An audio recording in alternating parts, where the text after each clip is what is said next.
Ignited Minds Tutorials has recently released a comprehensive series of videos covering the topic of atomic structure in chemistry.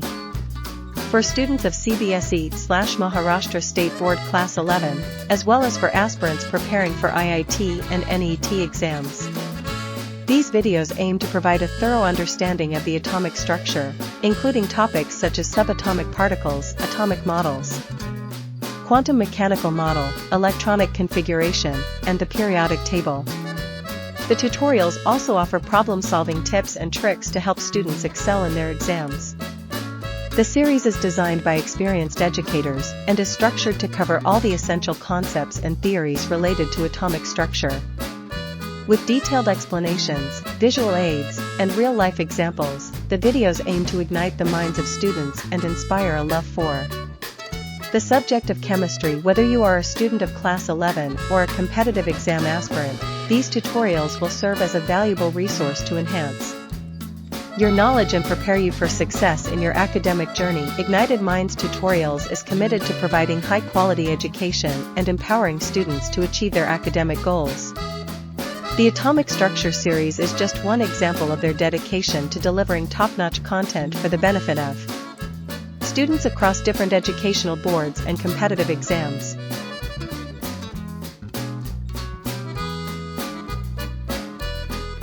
Okay, Bacha Party, we will start with this new chapter in chemistry, and that's structure of atom. Okay, atomic structure, structure of atom, whatever you want to call it.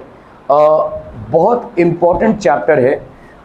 Important chapter इसलिए है क्योंकि इससे जुड़ी हुई बहुत सारी concepts हैं जो आगे matter करेंगी, इसलिए ध्यान दीजिएगा इसमें. ठीक है, ध्यान दीजिएगा. ठीक है, दूसरी बात ये है कि आप जैसे जैसे इस चैप्टर को पढ़ेंगे आपको झटके लगेंगे. झटके लगेंगे मतलब आपने जो अभी तक पढ़ा है स्ट्रक्चर ऑफ एटम के बारे में वो सब कुछ फालतू बकवास पढ़ा है. ठीक है, आप लाए होंगे 90% अबव जो भी हैं. ठीक है, बट जो भी आपने पढ़ा है, जो नॉलेज आपने एक्वायर किया है, वो एक्चुअली स्ट्रक्चर ऑफ एटम है ही नहीं. ठीक है, कई बार मैंने पढ़ाते हुए भी शायद आपको ये बोला होगा कि जो आप पढ़ने वाले हो 11th में, ठीक है, वो एक्चुअली डिफरेंट होगा. So there are two processes in any learning. कोई भी लर्निंग जब आप करते हैं, एक प्रोसेस होती है एक्चुअल लर्निंग की और दूसरी प्रोसेस होती है अनलर्निंग की. तो अभी तक जो आपने पढ़ा है उसको प्लीज़ डिलीट कर दीजिए आपके मेमोरी से, आपके दिमाग से, वरना आप हर बार कंफ्यूज होंगे. एक एक स्टेप में पढ़ाता जाऊंगा, आप बोलेंगे ये क्या पढ़ा था और ये क्या पढ़ा रहे हैं, पता नहीं, कुछ समझ में नहीं आ रहा है. ठीक है, यही होगा. तो please have a very fresh mind before you start with this chapter.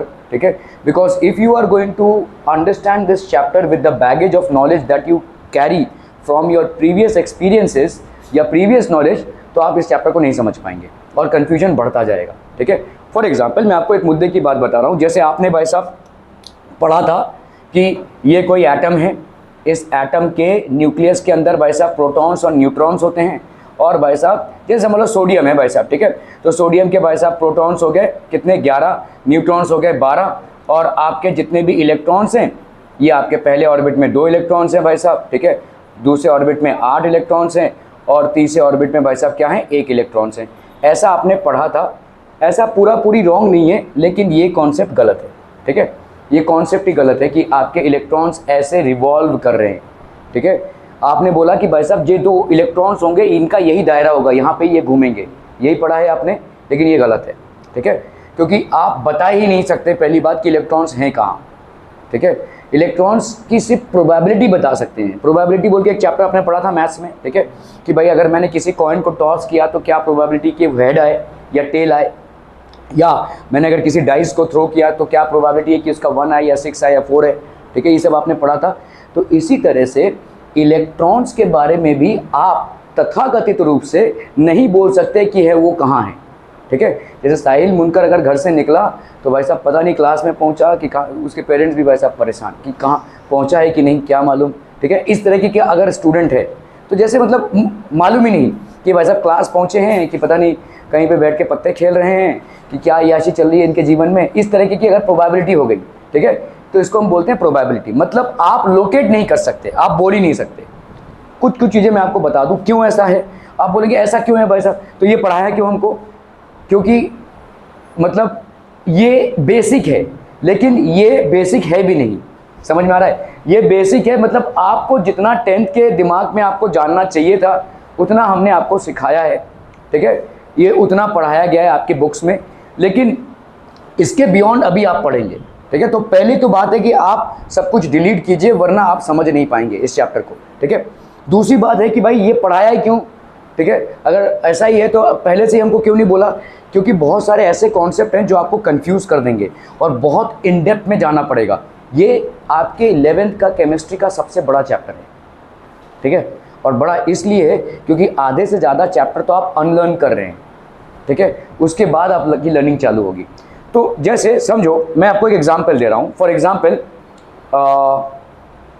ये आपने ये वाला ये क्या बोलते हैं यार उसको, जो आपका नेरुल से होता वो जो एक रोड जाता है ना, उसको क्या बोलते हैं, कौन सा रोड बोलते हैं उसको, जो हाईवे, वो नहीं नहीं नहीं नहीं पाम बीच रोड, करेक्ट, ठीक है। कोई गया है भाई साहब पाम बीच रोड में? Palm beach road you have seen, ठीक है, वाशी से ऑलमोस्ट बेलापुर तक भाई साहब ये कंप्लीट स्ट्रेच का रोड है। काफ़ी सारे एक्सीडेंट्स वहाँ पे होते हैं। रीज़न क्या है? क्योंकि वहाँ पे आपके बड़े ट्रक्स अलाउड नहीं है, ठीक है। तो बाइकर्स हो गए या भाई साहब जितने भी लोग हो गए, ओके। सो भाई साहब, तो ये पाम बीच रोड है, समझिए, यहाँ पे बहुत एक्सीडेंट्स हो रहे हैं। मैं आपको एग्जांपल दे रहा हूँ कि क्यों भाई साहब बोल रहे हैं कि आप ये खारिज हो जाता है और क्यों आपका कुछ नया कॉन्सेप्ट चालू होगा, तो आप इस चीज़ को समझिए, ठीक है। तो ये पाम बीच रोड है, यहाँ पे भाई साहब बड़े बड़े व्हीकल्स जो होते हैं जैसे ट्रक वगैरह हो गए, ये अलाउड नहीं है। तो बाइकर्स जो है वो भगाते हैं, ठीक है, रास्ता खाली मिलता है, धाम धूम भगाते हैं और एक्सीडेंट्स होते हैं। काफ़ी एक्सीडेंट्स हुए हैं और काफ़ी लोग मारे भी गए हैं यहाँ पे। Many have lost their limbs as well, ठीक है, जो भी है। तो यहाँ पे पुलिस वालों ने ऐसे कैमरेज इंस्टॉल किए हैं, ठीक है। तो ये जो कैमरेज होते हैं इनमें आपका स्पीड डिटेक्ट हो जाता है, तो अगले सर्कल पे आपको पकड़ लेंगे, ठीक है। तो ये नंबर है, ये इतने स्पीड में जा रहा है, वहाँ पे एक पुलिस वाला रहेगा, उस तक मैसेज चला जाएगा और आप पकड़े जाएंगे, ठीक है। तो यहाँ पे क्या हो रहा है कि कैमरा का लाइट आपका मूवमेंट को कैप्चर कर रहा है। क्या कैमरे के लाइट से आपका बाइक का मूवमेंट डिस्टर्ब होगा? कैमरा इस साइड में है, तुमको क्या मालूम झाड़ी उड़ी में कहाँ पे कैमरा है, ठीक है, नहीं मालूम है। आप जा रहे भाई साहब धनधनाते हुए चले हुए, ठीक है। आपका मूवमेंट, आपका एक मास है, आपका एक वेलोसिटी है, आपका एक बाइक है, आपका मास है, आपका वेलोसिटी है। कैमरे का लाइट इस पर गिर रहा है भाई साहब, is it going to disturb you? No, ठीक है, नो भाई साहब। क्यों? तो तुम तो बोलोगे ये लाइट भी मेरे को डिस्टर्ब करेगा, ये लाइट भी डिस्टर्ब करेगा, सब डिस्टर्ब करेगा, है ना। लाइट कैसे ही आपको डिस्टर्ब कर सकता है? नो, ठीक है। लेकिन अगर मैं बोलूं कि भाई साहब एक सब एटॉमिक पार्टिकल, एक इलेक्ट्रॉन है जिसका मास कितना है, आपने पढ़ा होगा 9 × 10⁻³ kg, क्या ही मास है इसका, ठीक है, क्या ही मास है, ठीक है। क्या इसका मूवमेंट एक लाइट से डिस्टर्ब हो सकता है? So the answer is yes, ठीक है। लाइट में छोटे छोटे पार्टिकल्स होते हैं, फोटॉन्स, जो आप जैसे भारी भरकम को, अरे तुम लोग तो तब आप जा रहे थे तो आप पे लाइट के पार्टिकल्स, ये लाइट के पार्टिकल्स हैं भाई, जो फोटॉन्स हैं, बहुत ही हल्के पार्टिकल्स हैं, वो आपको डिस्टर्ब नहीं कर रहे हैं। लेकिन अगर कोई इलेक्ट्रॉन जा रहा होगा तो क्या वो उसको डिस्टर्ब कर सकता है? तो आंसर इज यस, क्योंकि इलेक्ट्रॉन का मास और एक फोटोन का मास कंपेरेबल मासेस हैं, ये इसको इंपैक्ट कर सकता है, ठीक है, दैट कैन बी इंपैक्टेड, ठीक है। Are we clear on this one?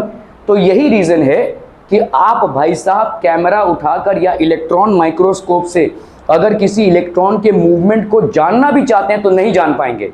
इसी को हम हाइसेनबर्ग का अनसर्टेनिटी प्रिंसिपल बोलते हैं, जो आप पढ़ेंगे इस चैप्टर में, ठीक है। अनसर्टेनिटी प्रिंसिपल, भाई साहब इलेक्ट्रॉन को आप ट्रेस ही नहीं कर सकते, इलेक्ट्रॉन्स को सिर्फ आप बोल सकते हैं कि भाई साहब ये उनका दायरा है, यहाँ पे ये होंगे, ठीक है, ज़्यादा करके यहाँ पे होंगे, लेकिन हो सकता है कि यहाँ पे हो या हो सकता है अंदर हो, ठीक है। You will say that the electrons exist in clouds. क्या ये समझ में आ रहा है? ये आपका पहला चैलेंज है कि भाई साहब हम इलेक्ट्रॉन्स को लोकेट ही नहीं कर सकते, ठीक है। इलेक्ट्रॉन्स को लोकेट करने के लिए आप एक माइक्रोस्कोप यूज़ करेंगे। अगर माइक्रोस्कोप यूज़ करेंगे, बहुत हाई एंड माइक्रोस्कोप भी अगर आप यूज़ कर रहे होंगे, तो उससे एक लाइट निकलेगी और जैसे ये लाइट निकलेगी वो इलेक्ट्रॉन के मूवमेंट को डिस्टर्ब कर देगी। मतलब आपने जो निकाला है वो उसका एक्चुअल मूवमेंट था ही नहीं, आपने उसको डिस्टर्ब करके निकाला है। समझ में आ रहा है भाई साहब? अभी समझो अपना मुनकर साहब क्लास आए नहीं और बीच में कहीं बैठकर पत्ता वत्ता खेल रहे हैं भाई साहब, जीवन की याशा ले रहे, ठीक है। तो अभी इनके पापा को पता चल गया, ठीक है, तो ये इनके पापा को पता चला ये भाई साहब इनके पापा जा रहे हैं उस स्पॉट पे जहाँ पे ये हैं अय्याशी कर रहे हैं, और इनको भी पता चल गया कि पापा आ रहे हैं। तो क्या वो वहाँ पे रहेंगे? नहीं, वो वहाँ से कट लेंगे भाई साहब, ठीक है। जैसा भी वो क्लास में आ जाएंगे या कहीं और चले जाएंगे, अरे ये हो गया था, मेरा पंचर हो गया, बहाने उनके बन जाएंगे। तो his dad will not be able to catch him red handed, है ना, अगर इनको खबर लग गई तो। यही यहाँ पे भी हो रहा है भाई साहब कि इलेक्ट्रॉन्स को हम लोकेट करने की कोशिश कर रहे हैं, लेकिन इलेक्ट्रॉन्स पे गिरता हुआ लाइट ही इसको डिस्टर्ब कर दे रहा है। तो इसका मतलब आप इलेक्ट्रॉन्स के पोजीशन को डिटरमिन नहीं कर पा रहे हैं। इसी को आगे चल के अपन पढ़ेंगे, हाइसेनबर्ग का अनसर्टेनिटी प्रिंसिपल। तो मैं आपको ये सारी चीज़ें इसलिए समझा रहा हूँ क्योंकि आपको बात बात पे यहाँ पे झटके लगेंगे। जो भी आपने पढ़ा था उसको आप अनलर्न कर दीजिए। So first of all please delete what ever you have understood so far in this chapter in your previous classes. आपको भाई साहब structure of atom state board में 8th में शायद आपने पढ़ा था थोड़ा बहुत, फिर आपने 10th में थोड़ा सा पढ़ा, जो भी है जहाँ पे भी आपने पढ़ा होगा, सेकेंडरी लेवल पे जो भी आपने पढ़ा है वो लगभग यहाँ पे खारिज हो जाता है, ठीक है, क्लियर है? ओके, सो इसको स्टार्ट करते हैं चैप्टर को।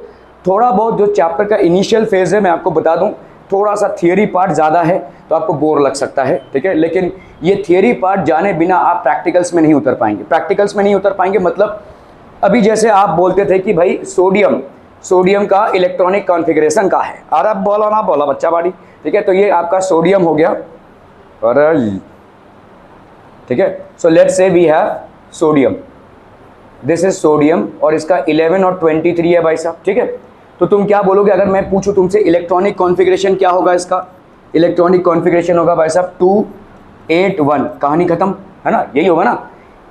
इलेक्ट्रॉनिक कॉन्फ़िगरेशन मतलब इलेक्ट्रॉन्स का बंटवारा कैसे होगा 2, 8 और 1? मैं बोल रहा हूँ ये गलत है, क्यों? क्योंकि अभी आप लिखेंगे 1s², ठीक है, फिर आपका होगा भाई साहब 2s², 2 तो 4, 2p, तो 4 कितने बचे और 2p6, ठीक है, 2p6, 3s1, 2 + 2 4, 4 + 6 10, 111। अब क्या ही समझोगे तुम इसको, ठीक है। सो ये अभी इसमें ट्रांसफॉर्म हो जाएगा, this is now your electronic configuration. तो इसीलिए मैं बोल रहा हूँ कि आपकी जितनी भी चीज़ें अभी तक आपने पढ़ी हैं सब खारिज होती जाएगी। आपसे इलेक्ट्रॉनिक कॉन्फ़िगरेशन अगर सोडियम का पूछा गया होता तो आप लिखते थे ये 281, now you are not going to write this any more, now this will be the electronic configuration of sodium, ठीक है। तो आप बोलेंगे भाई साहब ये Sp कहाँ से आ रहा है? थोड़ा सा रिकॉल कीजिए, आपने जब पीरियोडिक टेबल पढ़ा था तो SpDF ब्लॉक एलिमेंट्स पढ़ा था, ठीक है। S में कौन से एलिमेंट्स होते हैं? Any idea? S ब्लॉक में कौन से एलिमेंट? पहली बात तो पीरियोडिक टेबल CBSE वालों ने नहीं पढ़ा था, तो ठीक है, आई लीव इट, ठीक है, उनके उसमें से डिलीट हो गया था, लेकिन स्टेट बोर्ड वालों ने पढ़ा था, ठीक है। तो आपने थोड़ा सा पढ़ा था, देखिए 4 ब्लॉक एलिमेंट्स होते हैं आपके S, P, D और F। क्या आप बता सकते हैं S वाले कौन से एलिमेंट्स होते हैं? हाँ जी, वेरी गुड वेरी गुड, ठीक है। S मतलब हो गए आपके ग्रुप 1 एंड ग्रुप 2, ठीक है। तो alkali and alkaline earth metals, alkali and alkaline earth metals, ये हो गया आपके S वाले, ठीक है, मतलब जिनकी आउटर मोस्ट ऑर्बिट में एक इलेक्ट्रॉन होगी, जैसे आपका लिथियम, सोडियम, पोटेशियम वगैरह, ये एल्कली मेटल्स हो गए, इनका वैलेंसी कितना हो गया 1, ठीक है। एल्कलाइन अर्थ मेटल्स क्या क्या हो जाएंगे? कैल्शियम, मैग्नीशियम, स्ट्रोंटियम वगैरह, जिनका आउटर मोस्ट ऑर्बिट में कितने इलेक्ट्रॉन्स है? 2। तो ये ग्रुप 1 और 2 एलिमेंट्स S ब्लॉक एलिमेंट्स हो गए। P ब्लॉक क्या हो जाएगा? नहीं, 3 4 5 नहीं, हाँ, वेरी गुड, ठीक है, 13 to 18, ठीक है। तो आपका P ब्लॉक एलिमेंट क्या हो जाएगा? Group 13 to 18। ये सब आपके भाई साहब 10th के लेवल के हैं, ठीक है। तो 13 to 18 ये अभी भी एप्लीकेबल है। 13 to 18 मतलब क्या हो जाएंगे? Normal elements. अभी नॉर्मल एलिमेंट्स मतलब क्या होते हैं? Anyone? What is normal elements? Normal और एबनॉर्मल क्या होता है भाई साहब? नॉर्मल एलिमेंट्स क्या होते हैं? एलिमेंट्स में केमिकल कॉम्बिनेशन क्यों होता है? Why do elements chemically combine? Octet, ठीक है, स्टेबल इनर्ट गैस कॉन्फ़िगरेशन के लिए। तो इसका मतलब उनका outer most orbit incompletely field होता है, ठीक है। तो ऐसे एलिमेंट्स जिनका सिर्फ outer most orbit incompletely field हो, उनको अपन बोलते हैं नॉर्मल एलिमेंट्स, ठीक है। ये मेटल्स भी हो सकते हैं, नॉन मेटल्स भी हो सकते हैं। जैसे 13 ग्रुप में एल्यूमिनियम आता है, ठीक है, 17th ग्रुप में आपके हैलोजेंस आते हैं जो नॉन मेटल्स हैं, ठीक है। तो ये सारे आपके सिर्फ आउटर मोस्ट ऑर्बिट इनका अनफिल्ड है। So normal elements are those elements in which only the outermost orbit is incompletely filled. Are we clear on this one? और ग्रुप 1 और ग्रुप 2 के एलिमेंट्स को अपन क्या बोलते हैं? S block elements. S block elements are basically alkali and alkaline earth metals which have approximately 1 and 2 electrons in their outermost orbit. So their valencies will be respectively 1 and 2. These are comparatively more reactive metals. In fact, alkali metals sometimes go very wild in their reactions. ठीक है, uncontrollable हो जाते हैं ये. ठीक है, खैर अभी आते हैं हम भाई साहब ग्रुप 3 से लेकर, तो आपका भाई साहब डिवीजन हो गया यहाँ पे, ये हो गया ग्रुप 1 एंड 2, ये हो गया भाई साहब ग्रुप 13 to 18. तो अभी आता है आपका क्या 3 से लेकर 12 तक. इन एलिमेंट्स को क्या बोलेंगे भाई साहब आप? ट्रांजिशन एलिमेंट्स या D block elements. Transition elements या इनको हम बोलते हैं D block elements. Now what do you mean by D block elements? बोलिए बोलिए भाई साहब, जल्दी जल्दी जल्दी. ओके, तो पहला तो था देखो आपका आया alkali elements, alkali alkaline earth. Normal elements कौन हो जाएंगे? जिनके आउटर मोस्ट ऑर्बिट ही इनकम्प्लीटली फिल्ड है. आपके ट्रांजिशन एलिमेंट्स कौन कौन से हो जाएंगे? जिनके आउटर मोस्ट या नेक्स्ट टू आउटर मोस्ट दोनों इनकम्प्लीटली फिल्ड है. ठीक है, so outer most as well as next to outer most, ये दोनों भी अनकम्प्लीटली फिल्ड है. ठीक है, इस नेक्स्ट टू आउटर मोस्ट को हम क्या बोलते हैं? Penultimate shell. This is known as penultimate shell. तो यहां पे लास्ट वाला और सेकेंड लास्ट वाला ऑर्बिट दोनों भी इनकम्प्लीटली फिल्ड है. ठीक है, लास्ट वाले ऑर्बिट में तो है ही नहीं, चलिए वो तो नॉर्मल एलिमेंट्स में भी होता है, लेकिन सेकेंड लास्ट वाले में भी इनकम्प्लीट, जितना होना चाहिए उतना नहीं है. ठीक है, सो ये आपके क्या हो जाएंगे? These will be known as transitional elements. ठीक है, फिर आपके क्या आ जाते हैं भाई साहब? डी ब्लॉक हो गया ये आपका. ठीक है, एस पी डी, ये आता है. इसके बाद आपका F block elements. F block elements are known as inner transition elements. Inner transition elements इसमें कौन कौन से होते हैं भाई साहब? Lanthanide and actinide series. आपके पीरियोडिक टेबल में जो दो लास्ट में कॉलम जो दो रोज दिखते हैं, लैथेनाइट और एसिटिनाइट सीरीज, वो होते हैं इसमें. इनमें क्या है भाई साहब? लास्ट वाला, सेकेंड लास्ट वाला एंड थर्ड लास्ट वाला, तीनों भी भाई साहब इनकम्प्लीट है. ठीक है, lanthanide and actinide series generally comes in which group? 6th and 7th group में आते हैं ये.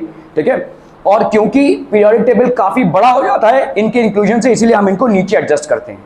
ठीक है, तो ये आपका एसपीडीएफ है. अभी फिलहाल इसमें बहुत ज़्यादा कंफ्यूज होने की ज़रूरत नहीं है.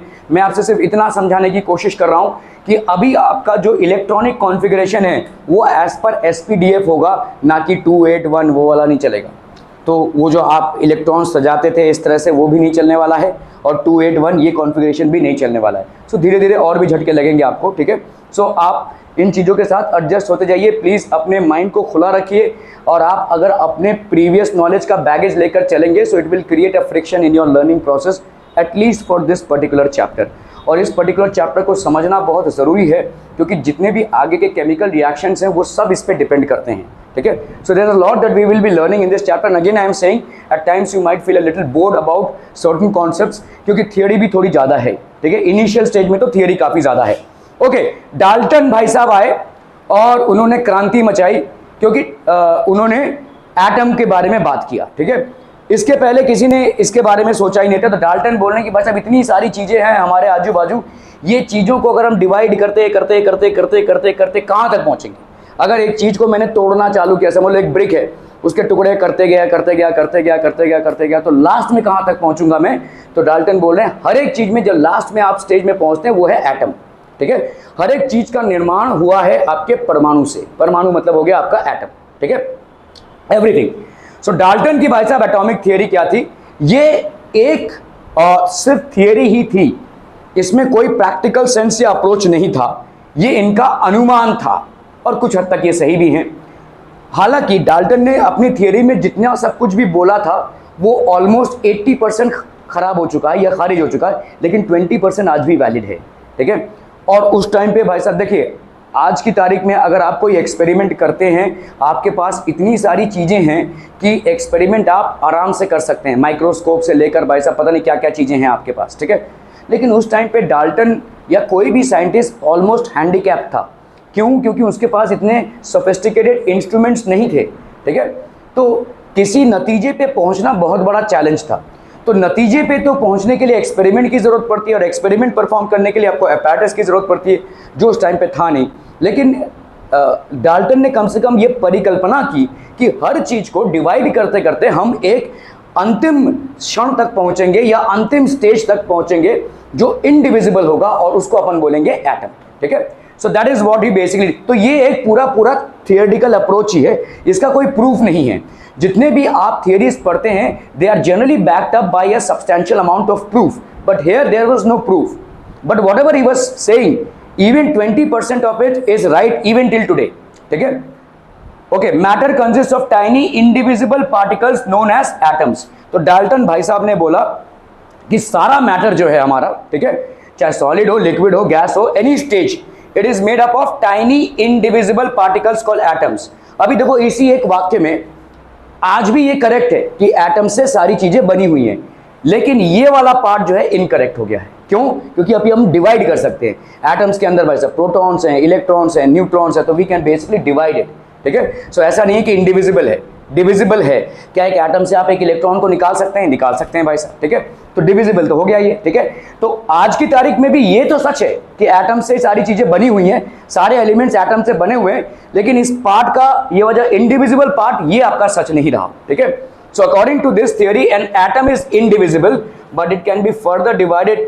आज आप जानते हैं भाई साहब एटम का फर्दर डिवीजन पॉसिबल है। ठीक है, ओके, ऑल द एटम्स, तो ये ड्रॉबैक हो गया। ठीक है, all the atoms of a given element have identical properties, that is like, shape, density and mass. ठीक है, जितने भी, जैसे अगर मैंने सोडियम को यहां से उठाया, यहां से उठाया, वहां से, जहां से भी लाऊं, सोडियम का जो डेंसिटी, प्रॉपर्टी, केमिकल प्रॉपर्टी, ये सब सेम रहेगा। ठीक है, एक एलिमेंट का जो प्रॉपर्टी है वो मैं सैंपलिंग कहीं से भी करूं, ठीक है, उस एलिमेंट का वो प्रॉपर्टी भाई साहब सेम ही रहेगा। For example, if I have to take up oxygen, if I take oxygen from the air here और इन पूना और in Africa, wherever, but will oxygen support burning? Yes it will. ठीक है, तो ये है भाई साहब, so all the atoms of a given element have identical properties, that is इनका शेप, डेंसिटी एंड मास। ठीक है, but atoms of different elements differ in these properties, और atoms of different elements are different in their properties. भाई साहब carbon अलग तरीके से behave करेगा, ऑक्सीजन अलग तरीके से बिहेव करेगा, हाइड्रोजन अलग तरीके से बिहेव करेगा, सबकी प्रॉपर्टीज अलग अलग होती हैं। ठीक है, okay, atoms of the same element can have different masses as in the case of isotopes. तो ये एक भाई साहब देखो यहाँ पे सेम एलिमेंट, जैसे क्लोरीन है भाई साहब, ठीक है, क्लोरीन के दो आइसोटोप्स हैं देखो। ठीक है, दो आइसोटोप्स हैं, इनमें डिफरेंस क्या है? Atomic number same, outer most orbit में जो नंबर ऑफ इलेक्ट्रॉन्स है वो भी सेम। ठीक है, इसको जरा चालू कर देंगे क्या, वो प्लग वाला स्विच, थैंक यू। ठीक है, तो एटम्स में कोई डिफरेंस क्या क्या है? नंबर ऑफ इलेक्ट्रॉन्स इनके सेम है, कंबाइनिंग कैपेसिटी सेम है, वैलेंसी सेम है, जो प्रोडक्ट्स ये बनाएंगे या जो कंपाउंड्स ये दूसरे के साथ बनाएंगे वो भी सेम रहेगा। सिर्फ डिफरेंस है आपका यहाँ पे मास का, तो एक का मास 35 है, दूसरे का मास कितना है? 37। Are we clear on this one people? क्या ये समझ में आ रहा है? ठीक है, सो सिर्फ इतने का है। Atoms of the same element can have different masses as in the case of isotopes. तो हो सकता है कि भाई साहब atoms of different elements have, ठीक है, atoms of the same element can have different masses, ऐसा हो सकता है। डाल्टन ने क्या बोला? Atoms of the same element will always have same, everything same. ठीक है, सारी चीजें सेम होंगी, सेम एलिमेंट के एटम्स जो हैं उनका सब कुछ सेम होगा। बाद में ये पता चला कि कभी कभी सेम एलिमेंट के जो आइसोटोप्स होते हैं उनमें मासेस का डिफरेंस होता है, थोड़ा बहुत मास का डिफरेंस होगा। ठीक है, okay, compounds are formed when atoms of different elements combine in a fix simple whole number ratio. तो आप देखो भाई साहब H2O, ठीक है, तो H2O फॉर्म हुआ मतलब वाटर फॉर्म हुआ, तो हाइड्रोजन और ऑक्सीजन ने भाई साहब एक वेट में कंपेयर, तो हाइड्रोजन का 2 और ऑक्सीजन का भाई साहब 16, तो इसका मतलब यहाँ पे कितने रेशियो में इन्होंने कंबाइन किया है? 1:8 रेशियो में कंबाइन किया है। ठीक है, हमेशा हाइड्रोजन और ऑक्सीजन का 1:8 रेशियो का कॉम्बिनेशन आपको क्या देने वाला है? वाटर ही देने वाला है। ठीक है, हाइड्रोजन पेरोक्साइड नहीं मिलेगा। अगर आप देखोगे H2O2, ठीक है, H2O2 इसका भाई साहब क्या हो जाएगा? देखो 2 into 16 दैट इज 32, है ना भाई साहब, तो यहाँ पे हो जाएगा आपका 1:16। मतलब ये वाला रेशियो देखो और ये वाला रेशियो देखो, इस रेशियो के बिगड़ने के चक्कर में क्या हो गया कि भाई साहब कंपाउंड ही अलग बन गया। ये जो वाटर है ये आपके लिए यूजफुल है, आपके लाइफ के लिए यूजफुल है, इसके बिना आप रह नहीं सकते। ये वाला भाई साहब पॉइजनस है, ये आपके लिए पॉइजन है, हाइड्रोजन पेरोक्साइड है। ठीक है, मैं तो अपनी दाढ़ी नहीं, मतलब सफ़ेद है तो सफ़ेद ही रहने दो, लेकिन कुछ लोग जो कलरिंग करते हैं, ठीक है, मतलब काला करते हैं, डाई करते हैं, डाई में आपका हाइड्रोजन पेरोक्साइड होता है। तो कभी कभी आप जब आप बार्बर के शॉप में जाते हो, तो अगर समझ लो बार्बर आपका डाई कर रहा है, ठीक है, तो वो बोलता है मुंह मत खोलना, क्योंकि उस डाई में हाइड्रोजन पेरोक्साइड होता है और मुंह खोलेंगे तो हो सकता है वो अंदर चला जाए। So they will caution you कि not to open up your mouth while the dye is being applied and till the time it is being washed, ठीक है। सो डाइज में आपका हाइड्रोजन पेरोक्साइड होता है। तो आप देखो कि एक चीज, दोनों एलिमेंट्स हाइड्रोजन और ऑक्सीजन जब इस रेशियो में कंबाइन कर रहे हैं तो हमारे लिए लाइफ है, और वही दो एलिमेंट्स जब थोड़ा सा रेशियो बिगड़ गया तो एक पॉइजनस चीज बना रहा है, ठीक है। सो इस कदर एलिमेंट्स का कॉम्बिनेशन होता है। एलिमेंट्स के कॉम्बिनेशन में थोड़ा सा भी फर्क आ गया भाई साहब, कंपाउंड ही अलग बन जाएगा। फॉर एग्जाम्पल, इस रूम में क्या अपन सभी कार्बन डाइऑक्साइड ब्रीद आउट कर रहे हैं भाई साहब? Are we dying out of this carbon dioxide? No, ठीक है। लेकिन इसी का अगर कार्बन मोनोऑक्साइड बन जाए तो we will not be able to reach home from here, सबके सब यहीं खत्म हो जाएंगे। यही सत्य है, ठीक है। कार्बन मोनोऑक्साइड इतना ज़्यादा पॉइजनस है, ठीक है। पॉइजनस नहीं है, बेसिकली होता क्या है कि हमारे ब्लड में हेमोग्लोबिन होता है और हमारे ब्लड का हेमोग्लोबिन ऑक्सीजन को कैच करता है और उसके साथ कंपाउंड बनाता है। लेकिन जब हम किसी कार्बन मोनोऑक्साइड के एनवायरनमेंट में होते हैं तो ब्लड ऑक्सीजन को छोड़ देता है और कार्बन मोनोऑक्साइड के साथ कंबाइनिंग चालू कर देता है, और कार्बन मोनोऑक्साइड के साथ इसकी combining capacity almost 400 times that of oxygen है, ठीक है। तो इसीलिए फेटल डेथ हो जाता है। आपने बहुत बार सुना होगा कि कोई भाई साहब गाड़ी में एसी लगाकर सो गया और मर गया। क्यों ऐसा हुआ रहेगा? क्योंकि एसी के ट्यूब्स में कार्बन मोनोऑक्साइड होता है, it produces a cooling effect. कभी कभी वहाँ पे लीकेज हो जाता है और ये चीज़ भाई साहब अंदर ही अंदर, वो तो सो रहा है भाई साहब, उसका पूरा बॉडी जो है it will now not combine with oxygen, it will start combining with carbon monoxide. तो हमारे ब्लड फ्लो में जो ऑक्सीजन होता है वो उसके सेल्स तक नहीं पहुंचेगा, and finally what will happen, it will result in multiple cell का डिसऑर्डर। सारे सेल कम करना बंद कर देंगे and it will lead to death, ठीक है। तो आप देखो, एक कार्बन डाइऑक्साइड बनता है वही कार्बन और ऑक्सीजन से, जहाँ पे रेशियो आपका क्या रहता है, देखो CO2 है, कार्बन का एटॉमिक वेट है 12, ऑक्सीजन का 16, तो 16 2 = 32। तो यहाँ पे भाई साहब रेशियो क्या हो जाएगा, 4 3 = 12, 4 8 = 32, 3:8 का रेशियो है। यहाँ अगली बार उबासी भाई ना भाई साहब, कार्बन मोनोऑक्साइड ये क्या हो गया 12 और ये हो गया आपका 16, 4 3 = 12, 4 4 = 16, तो 3:4 है। तो देखो सिंपल, थोड़ा सा आपका रेशियो बिगड़ा और भाई साहब कंपाउंड ही अलग बन गया। One is so poisonous that it is fatal to human life, and the other one we always survive in that environment. हमारे भाई साहब कार्बन डाइऑक्साइड के एनवायरनमेंट पे है ही, हर दूसरा animal carbon dioxide breathe out कर ही रहा है, हर एनिमल इनफैक्ट, ठीक है। But it is not poisonous. So compounds are formed when atoms of different elements combine in a fixed simple whole number. और आज भी भाई साहब ये सत्य है, ठीक है। This is still applicable today, ठीक है। Chemical reactions involve rearrangement of atoms. तो आपका अरेंजमेंट भाई साहब रीअरेंज होता है। तो जैसे आपने देखा कि भाई A B है और इसका भाई साहब रिएक्शन अपन C से अगर करा रहे हैं तो AC बन गया और B हो गया। भाई साहब क्या हुआ यहाँ पे, रीअरेंजमेंट ऑफ एटम्स है, ठीक है। या भाई साहब डबल डिस्प्लेसमेंट रिएक्शन ले लो, AB + CD है तो यहाँ पे क्या बन रहा है आपका AD + BC। तो यहाँ पे भी आपका क्या हो रहा है, ultimately rearrangement of atoms. Are we clear to this one, ठीक है। तो some complex compounds are not formed by the combination of a simple whole number ratio of the constituent atoms. जैसे यहाँ पे सिंपल होल नंबर रेशियो नहीं है, C11H22O11 ये simple whole number ratio नहीं है। मतलब देखो इस चीज का समझो, मतलब क्या है। अभी यहाँ पे होल नंबर रेशियो क्या है, C11H22O11 that is basically a form of sugar. Whole number ratio क्या होगा, 1:2:1। तो क्या तुम ऐसा लिख सकते हो CH2O, लेकिन ये वाला कंपाउंड और ये वाला कंपाउंड सेम नहीं है, सिंपल होल नंबर रेशियो नहीं है भाई साहब। इसको अपन ऐसा नहीं लिख सकते, despite the fact that 11 goes 2 times with 22, still आप इसको ऐसा नहीं लिख सकते। इसको ऐसा ही लिखना पड़ेगा क्योंकि तभी जाकर एक पर्टिकुलर शुगर का निर्माण होगा। क्या ये समझ में आ रहा है भाई साहब, ठीक है। ऐसा नहीं लिख सकते आप CH2O, you can not right it in this way. क्या ये समझ में आ रहा है, ठीक है। क्योंकि अगर आप ऐसा लिखोगे तो क्या बन जाएगा, it will basically form an alcohol और अ कीटोन व्हाटएवर, ठीक है। तो ये आपका एक शुगर फॉर्मेट है। हालांकि यहाँ पे CH और O में जो रेशियो है वही रेशियो यहाँ पे भी है, but you can not represent this compound with this compound. इसको आप रिप्रेजेंट नहीं कर सकते। अगर आप कर रहे हैं तो ये क्या हो जाएगा, कौन सा फॉर्मूला होता है, पढ़ चुके हैं आप some basic concept of chemistry में। ये आपका empirical formula, empirical formula simplest whole number ratio पे होता है, और ये आपका एक्चुअल मॉलिक्यूलर फॉर्मूला है। मतलब n की वैल्यू यहाँ पे क्या हो जाएगी, n की वैल्यू क्या हो जाएगी 11, सिंपल दिख रहा है, ठीक है। This is basically molecular formula, और ये आपका हो गया एम्पेरिकल फॉर्मूला। अरे पढ़े हो कि नहीं भाई साहब, molecular formula is equal to n times of empirical formula, ठीक है। ओके चलिए, तो भाई साहब यहाँ पे कुछ चीजें आपकी डाल्टन्स थ्योरी की आज भी एक्सेप्टेबल हैं, और कुछ चीजें भाई साहब खारिज हो चुकी हैं, but whatever he led the foundation for a concept of an atom, ठीक है। तो अगर हम देखेंगे एटम का फाउंडेशन लेआउट किसने किया था, डाल्टन ने किया था। हालांकि पूरा थियोरेटिकल है, ठीक है, हालांकि पूरा थियोरेटिकल है, but still he laid down the foundation here, ठीक है।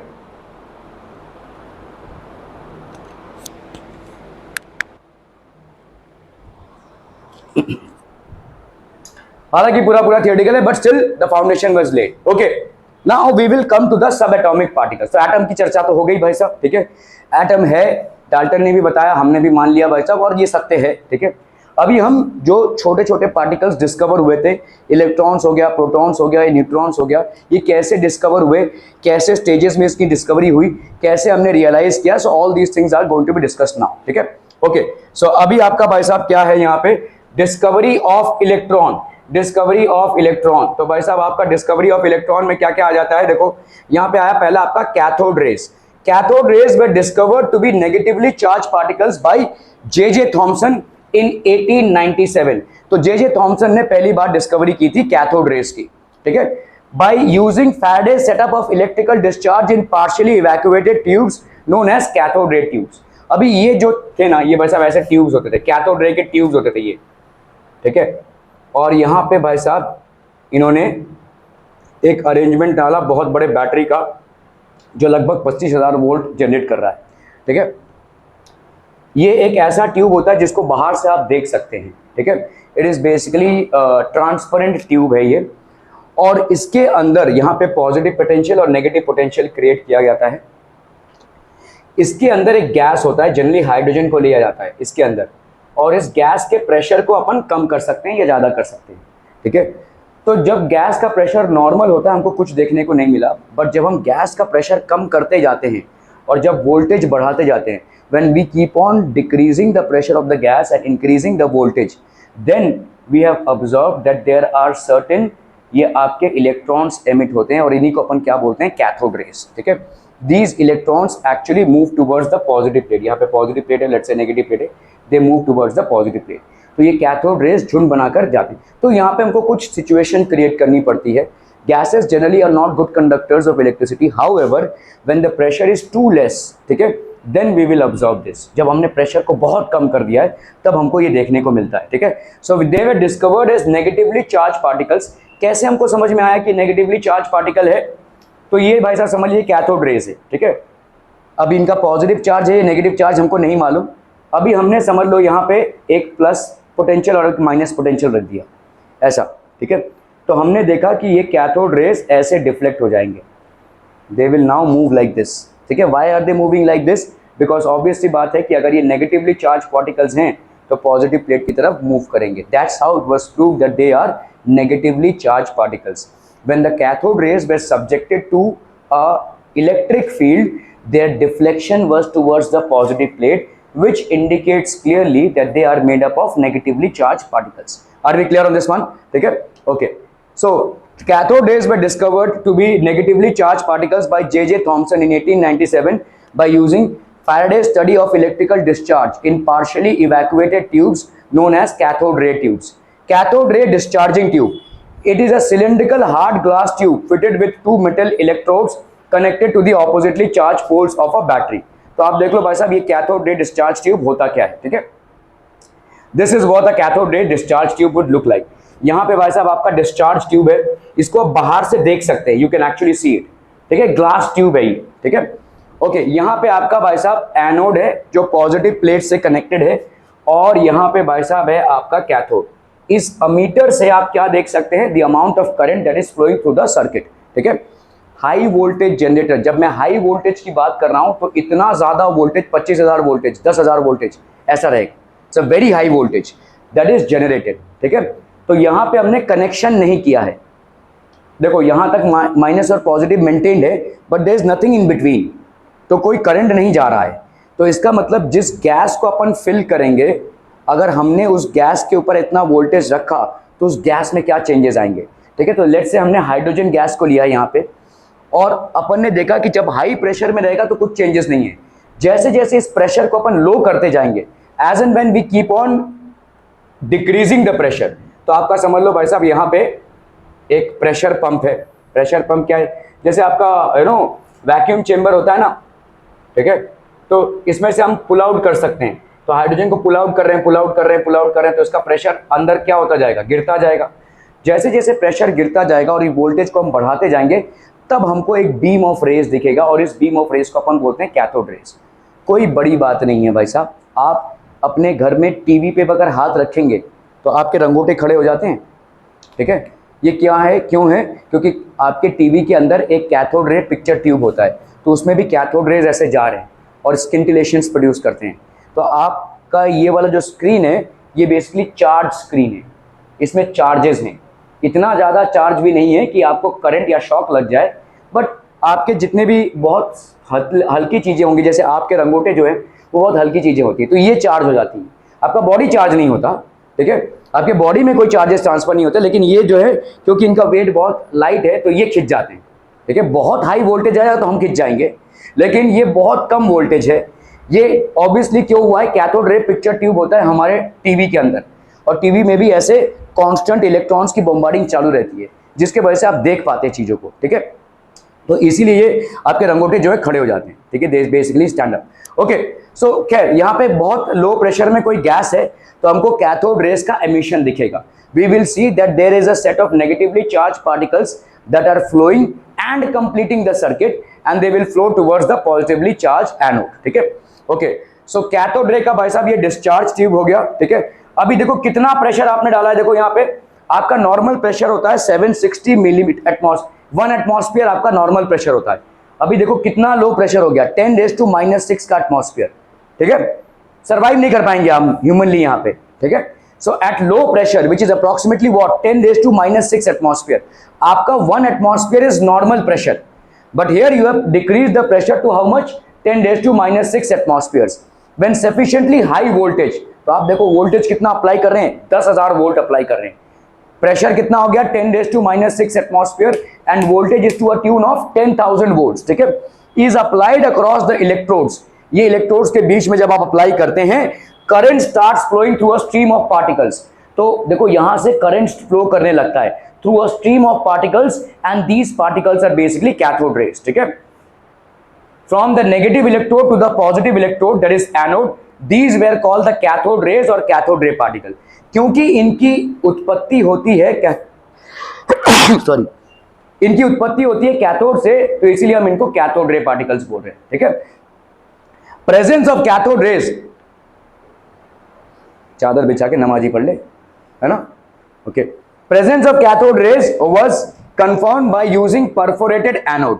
अभी भाई साहब यहां से आपके कैथोड रेज निकल रहे हैं और यहाँ पे परफोरेटेड एनोड है। परफोरेटेड एनोड मतलब इसमें छोटे छोटे होल्स हैं। ठीक है, इसमें से ये जा रहे हैं। ठीक है, क्लियर है। Okay, so presence of cathode rays was confirmed by using perforated anode which resulted in cathode rays striking और यहाँ पे अपन ने क्या रख दिया भाई साहब, एक फ्लोरोसेंट स्क्रीन रख दिया। फ्लोरोसेंट मतलब कैसा होता है, आपने ये वर्कर्स को काम करते देखा है, मतलब वो जो एक रेड सा जैकेट पहनते हैं, देखो जो सड़कों पे काम करते हैं, तो उस रेड जैकेट में ऐसा एक सिल्वर कलर का लाइनिंग होता है। देखो, ठीक है, वो सिल्वर कलर की लाइनिंग क्यों होती है, लाइट को रिफ्लेक्ट करता है, फ्लोरोसेंट है वो। ठीक है, तो ताकि सामने आती हुई गाड़ियों को वो दिख सके, ताकि कोई मेजर एक्सीडेंट ना हो जाए। ठीक है, वो काम कर रहे हैं ताकि सामने आते गाड़ियां भी सावधान हो जाए। ठीक है, तो ये आपके फ्लोरोसेंट कलर्स होते हैं। ठीक है, इसी तरह से एक जिंक सल्फाइड का फ्लोरोसेंट स्क्रीन यहाँ पे रख दिया गया है। So these are basically striking it. ठीक है, तो यहाँ पे ग्रीन ग्लो प्रोड्यूस होता है। Presence of cathode rays was confirmed by using perforated anode, which resulted in the cathode rays striking the phosphorescent zinc sulfide coating on the tube behind the anode. तो यहाँ पे भाई साहब ये strike कर रहे हैं, so the green glow produced confirmed the presence of cathode rays. तो ये जो green glow produce होता है, इससे cathode rays का presence confirm होता है। ठीक है, so basically what is happening, the cathode rays are emerging from the cathode when you have created the optimum condition. What is the optimum condition? A pressure of 10 raised to minus 6 atmosphere within the cathode ray tube and a voltage of 10,000 volts. That is the optimum condition that you have created, because of which the cathode rays would emerge from the negative electrode and make their journey towards the positive one, crossing the perforated and striking the, तो perforated होता क्या, मतलब यहाँ पे फिर channelise हो जाती हैं सारे के सारे भाई साहब उस जिंक सल्फाइड स्क्रीन पे स्ट्राइक कर रहे हैं, और स्ट्राइक करते हुए स्किंटिलेशन जैसे तारों की तरह चमक प्रोड्यूस होगा, ठीक है। So there was will a green glow that would be produced. ये आपका परफोरेटेड एनोड हो गया टू वैक्यूम पंप। ये आपका वैक्यूम पंप है, इस वैक्यूम पंप से हम प्रेशर को डिक्रीज या इंक्रीज कर सकते हैं, ठीक है। Okay, so this was what was happening, ठीक है, in order to produce cathode rays, ठीक है। Why gases under low pressure are used? अभी देखो 1 एटमॉस्फेयर का प्रेशर पे हम सब हैं, तो why would you use a gas which is to a tune of 10 raised to minus 6 atmospheres inside a discharge tube? What could be the reason? At low pressure, more distance between the ions enables them to attain kinetic energy required to strike the cathode surface so as to eject a large number of electrons from the cathode, ठीक है। देखो also at high pressure there are more gas molecules which would act as obstructions in the path of electrons, thereby preventing electrons from reaching the cathode, ठीक है। अभी देखो जैसे यहाँ पे क्या है, ये इलेक्ट्रॉन्स, तो cathode rays are basically made up of क्या बच्चा बॉडी, इलेक्ट्रॉन्स, ठीक है। तो कैथोड रेज आपके किससे बने हैं, कैथोड रेज आपके भाई साहब इलेक्ट्रॉन से बने हैं, ठीक है। ये इलेक्ट्रॉन्स आ कहाँ से रहे हैं, ये इलेक्ट्रॉन्स आ कहाँ से रहे हैं, ठीक है। तो आपके जब आप लो प्रेशर कर देते हो तो देखो हाई प्रेशर है अगर, तो बहुत सारे गैस मॉलिक्यूल्स हैं, है ना, ठीक है। जब आप लो प्रेशर कर दोगे तो गैस मॉलिक्यूल्स क्या हो जाएंगे, कम हो जाएंगे, और इन गैस मॉलिक्यूल से इलेक्ट्रॉन्स को निकालना आसान हो जाएगा, ठीक है। It will be easier and these electrons can now travel all the way up to the cathode, क्योंकि आपको भाई साहब ट्रैफिक भी कम मिलेगी। अभी जब आपने भाई साहब गैस मॉलिक्यूल्स के प्रेशर को रिड्यूस कर दिया है, so there will be lesser of gas molecules, ठीक है। और जो इलेक्ट्रॉन्स निकलेगा वो जैसे यहाँ पे भीड़ भाड़ में इलेक्ट्रॉन्स अगर कोलाइड भी करता है तो भाई साहब दूसरे स्टाक तक पहुंच ही नहीं जाएगा, ठीक है। So at low pressure only you will observe this phenomena, आपको हाई प्रेशर में ये फिनोमिना नहीं मिलेगा। At low pressure more distance between the ions, तो आयंस के बीच में ज्यादा डिस्टेंस है, enables them to attain the kinetic energy required to strike the cathode, तो इनमें काइनेटिक एनर्जी आ जाता है टू स्ट्राइक द कैथोड, तो कैथोड में स्ट्राइक करके ये इलेक्ट्रॉन्स को निकाल रहे हैं। आयंस में आयनिक एनर्जी मतलब आयंस थोड़े से दूर डिस्टेंस पे हो जाते हैं और अभी ये स्ट्राइक करके भाई साहब इलेक्ट्रॉन्स को निकाल सकते हैं। So at low pressure there is more distance which is created between the ions and that enables them to attain a particular amount of kinetic energy that is required to strike the cathode surface so as to eject a large number of electrons, ताकि ज़्यादा electrons आपके emit हों from the cathode. Also at high pressure there are more gas molecules. अभी अगर high pressure होगा तो बहुत ज़्यादा gas molecules होंगे तो electrons की journey थोड़ी difficult हो जाएगी भीड़ भड़कम में, ठीक है, which would act as an obstruction in the path of electrons, thereby preventing the electrons from reaching the cathode. इससे भाई साहब इलेक्ट्रॉन्स कैथोड तक नहीं पहुंच पाएंगे, ठीक है। Okay, why is high voltage used, high voltage क्यों यूज हो रहा है? High voltage is necessary to break down the medium that is ionise the medium present in the discharge tube, तो जो भी मीडियम होगा उसको आयनाइज करना है, मतलब प्लस और माइनस में, ठीक है। तो जो गैस मीडियम है in the discharge tube it is subjected to very high voltage, potential difference बहुत ज़्यादा है ताकि ये आयनाइज हो जाए, ठीक है। It gets ionised, it gets converted into ions, positive and negative ions में ये कन्वर्ट हो जाए जो भी गैस को अपन ने भरा हुआ इसके अंदर, ठीक है। ओके, तो ये सब तो भाई साहब एक्सपेरिमेंट था, तो यहाँ पे आपके नेगेटिवली चार्ज पार्टिकल्स थे। ओके, अभी हम देखेंगे इन कैथोड रेज का क्या कैरेक्टरिस्टिक है, ठीक है। तो cathode rays move from the cathode to the anode, तो भाई साहब ये तो दिख ही रहा है कि इनका मूवमेंट कहां से हो रहा है, कैथोड से लेकर एनोड तक हो रहा है। They are moving all the way from the cathode to the anode. These rays are observed with the help of fluorescent or phosphorescent material as these rays are not visible, तो यहाँ पे भाई साहब ये ऑब्जॉर्ब होते हैं, ठीक है। Okay, these rays travel in straight lines in the absence of electric and magnetic fields, तो ये स्ट्रेट लाइन में ट्रैवल होते हैं in the absence of electric and magnetic fields. जब इलेक्ट्रिक और मैग्नेटिक फील्ड नहीं होता तो ये स्ट्रेट लाइन में जाते हैं, ठीक है। So these rays are observed with the help of, यहाँ पे आपके स्ट्राइक कर रहे हैं फ्लोरेसेंट और phosphorescent material as these rays are not visible, तो ये विजिबल नहीं, ठीक है। ये तभी पता चलता है जब आपने यहाँ पे एक फ्लोरोसेंट मटेरियल डाला हो। Zinc sulphide is generally used, और जिंक सल्फाइड एक फ्लोरोसेंट मटेरियल है। जब ये यहाँ पे स्ट्राइक करेंगे तो ऐसे चमक प्रोड्यूस होगा, टुंग टुंग टुंग टुंग ऐसे चमक प्रोड्यूस होने लगेगा। यहाँ पे आप नहीं देख पाएंगे इनको, you will only be able to see the effect out here, ठीक है। So these rays, the cathode rays move from cathode, तो पहला कैरेक्टरिस्टिक क्या हो गया, ये कैथोड से एनोड की तरफ मूव कर रहे हैं, मतलब ये नेगेटिव से पॉजिटिव की तरफ मूव कर रहे हैं, ये पहला कैरेक्टरिस्टिक हो गया, ठीक है। Observe with the help of fluorescent और फॉस्फोरेसेंट मटेरियल, तो जब आप फ्लोरोसेंट या फॉस्फोरेसेंट मटेरियल लगाते हैं तभी जाकर आप इनको देख पाएंगे, you will be able to see it, otherwise आप यहाँ पे कुछ नहीं देख पाएंगे, you will not be able to see anything out here, ठीक है। These rays travel in a straight line, ये स्ट्रेट लाइन में ट्रैवल करते हैं in the absence of electric and magnetic field. तो अगर भाई साहब बीच में कोई इलेक्ट्रिक या मैग्नेटिक फील्ड नहीं है तो सीधा जाएंगे ये, they will always travel in a straight line, ठीक है। It is confirmed by the formation of a shadow on the opposite, तो अगर आपने समझ लो कोई भी चीज रख दी यहाँ पे, आप कैसे प्रूव करोगे कोई चीज स्ट्रेट लाइन में ट्रैवल कर रही है, जैसे लाइट स्ट्रेट लाइन में ट्रैवल करता है, इसको आपने कैसे प्रूव किया था, 3 कार्डबोर्ड रखे थे, तीनों कार्डबोर्ड में होल्स बनाए थे, एक मोमबत्ती इधर जला के रखी थी और इधर से आप देख रहे थे, तो तीनों होल को जब आपने अलाइन किया था तो मोमबत्ती की लॉ आपको दिख रही थी, आपने एक को डिस्टर्ब कर दिया तो अभी मोमबत्ती नहीं दिखेगी, तो इसका मतलब light travels in a straight line. ऐसा ही कुछ यहाँ पे, अगर जो चीज स्ट्रेट लाइन में ट्रैवल करती है उसका शैडो कास्ट होगा, ठीक है। आप यहाँ पे खड़े हैं और लाइट अगर स्ट्रेट लाइन में आ रही है तो आपका एक शैडो यहाँ पे बनेगा, ठीक है। तो इसी तरह से अगर हमने बीच में कोई चीज रख दी तो उसका शैडो यहाँ पे हमको मिलेगा, which confirms that cathode rays travel in a straight line. So how do you confirm that cathode rays travel in a straight line? If in the discharge tube you place an object which is basically opaque, then you will get to see the image or shadow of the object on the fluorescent screen. You will be able to see the shadow of the image, and shadows are formed only when light happens to, or rather whatever is traveling in a straight line. So electrons are here traveling in a straight line. Okay, these rays travel in a straight line. In the absence of electric and magnetic fields, it is confirmed by the formation of a shadow on the opposite side of the cathode when a small object, metal cross anode in this case, is placed in this path. ठीक है, okay. These rays rotate the light rotatory. अभी इनमें mechanical energy होती है, अभी इसको समझो।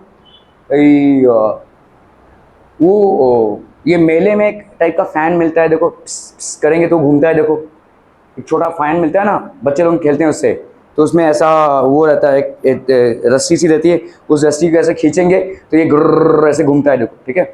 बच्चों का फैन होता है, देखो, ठीक है, मतलब उसमें कोई हाथ कटने की संभावना नहीं है, ठीक है। बच्चों का छोटा जो एक फैन जो आप मैनुअली घुमा सकते हैं, ऐसे फू मारेंगे तो भी वो घूमेगा, ठीक है। तो इस ऐसा कोई अगर थिन ब्लेड आप यहाँ पे रख देते हैं तो आपको दिखेगा कि वो घूम रहा है, ठीक है। दैट इज बेस्ट, कोई भारी भरकम चीज नहीं, कोई हल्की सी चीज अगर आप रख देंगे। These cathode rays rotate light rotatory paddle wheel. अगर कोई पैडल व्हील आपने रख दिया, यहाँ पे कोई व्हील रख दिया आपने, एक छोटा सा हल्का सा, जो बच्चे लोग खेलते हैं ना, छोटे छोटे फैन होते हैं भाई साहब, जो इलेक्ट्रिसिटी पे नहीं चलते हैं, वो आप हाथ से फू मार के घुमा सकते हो, ठीक है। ऐसे हल्की चीजों को अगर आप रख देंगे तो आपको दिखेगा कि वो घूम रहा है, तो इसका मतलब ये स्पीड से मूव कर रहे हैं ना। जब ये स्पीड से मूव कर रहे हैं तो इनको मार रहे हैं, और ये मारने की वजह से ये घूम रहे हैं, तो इनका जो मतलब मास है वो काफी कम है, और इसीलिए हल्के किसी पैडल व्हील को ये घुमा सकते हैं। They can actually rotate some light paddle wheel, ठीक है, ओके। सो आपका भाई साहब यहाँ पे क्या हो गया, these rays rotate the light rotatory paddle wheel placed in their path. This shows that cathode rays contain material particles. तो कैथोड रेज में मटेरियल पार्टिकल्स होते हैं which are having both mass and velocity, तो इनका मास भी होता है और इनका वेलोसिटी भी होता है, because of which they are able to rotate this paddle wheel, ठीक है, they are able to rotate this paddle wheel, ठीक है, ओके।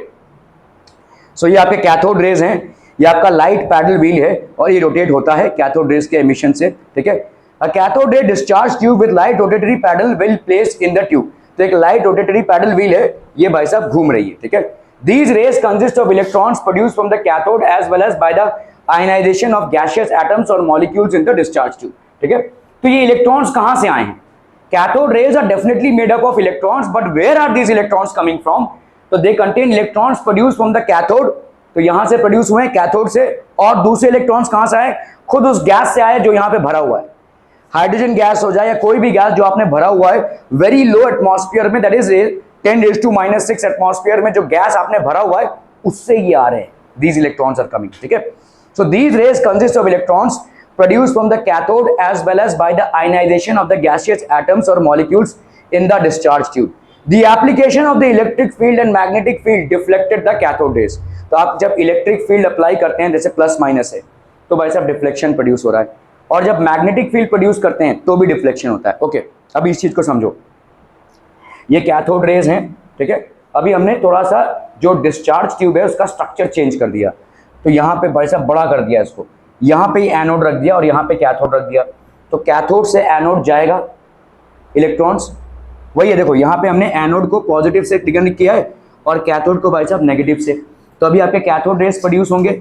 यहाँ पे हमने प्रेशर को कितना रखा है, 10⁻⁻⁶ atmospheres, and what have we kept the temperature as, sorry pressure को अपन ने 10⁻⁶ एटमॉस्फेयर्स रखा है. और व्हाट एल्स भाई साहब प्रेशर को डिक्रीज करेंगे और क्या करेंगे, what else will we do, voltage बढ़ाएंगे 10,000 वोल्ट तक, ठीक है. तो कैथोड रेज प्रोड्यूस हुए यहाँ पे. These cathode rays are made to pass through the anode. जब ये एनोड से जाते हैं तो हमने समझ लो यहाँ पे एक इलेक्ट्रिक फील्ड लग दी. इलेक्ट्रिक फील्ड मतलब क्रिएट होता है, जैसे यहाँ पे पॉजिटिव टर्मिनल से और यहाँ पे नेगेटिव टर्मिनल से. कोई दूसरा बैटरी ऐसे लगा के रखा है हमने यहाँ पे, ठीक है, कोई दूसरी सी बैटरी लगा के रखी है, तो यहाँ पे नेगेटिव टर्मिनल क्रिएट हो गया, यहाँ पे पॉजिटिव. अभी आप देखोगे कि कैथोड रेज तो जाने चाहिए थे कहाँ पे, ए पे, लेकिन जाएंगे ऐसे. क्यों? क्योंकि आपका पॉजिटिव की तरफ इनका अट्रैक्शन होता है. ये जा रहे थे सीधा, लेकिन थोड़ा सा फोर्स इन पे लग जाता है जिसकी वजह से इनका मोशन ऐसे हो जाता है, ठीक है. हाँ, तुम्हारा आंखों का मोशन भी ऐसे हो जा रहा है, ठीक है, दिखना चाहिए इधर लेकिन तुम्हारा. Okay, so this is how it will basically follow trajectory path. This is basically going to follow a trajectory path. इसी तरह से अगर आप किसी मैग्नेट को, let's say this is a horseshoe magnet, ठीक है, नॉर्थ और साउथ पोल को अरेंज करते हुए अगर आप किसी हॉर्सशू मैग्नेट को यहाँ पे रखते हैं तो भी इनका डिफ्लेक्शन होगा. कैसे डिफ्लेक्शन होगा? जैसे आपका इलेक्ट्रिक फील्ड में होता है वैसे ही इसमें भी होगा. मैग्नेटिक फील्ड और इलेक्ट्रिक फील्ड से आपके कैथोड रेज का मूवमेंट इन्फ्लुएंस होता है. द कैथोड रे मूवमेंट और the motion of the electrons gets influenced by both electric and magnetic fields. In what direction? In a direction which is actually confirming that they are made up of negatively charged particles. ठीक है? Clear है? Okay. So these rays consist of electrons produced from the cathode as well as by the ionization of gaseous atoms or molecules in the discharge tube. The application of electric field and magnetic field deflected the cathode rays. The direction of deflection shows that they are negatively charged particles. ठीक है? Deflection of cathode ray under external electric field.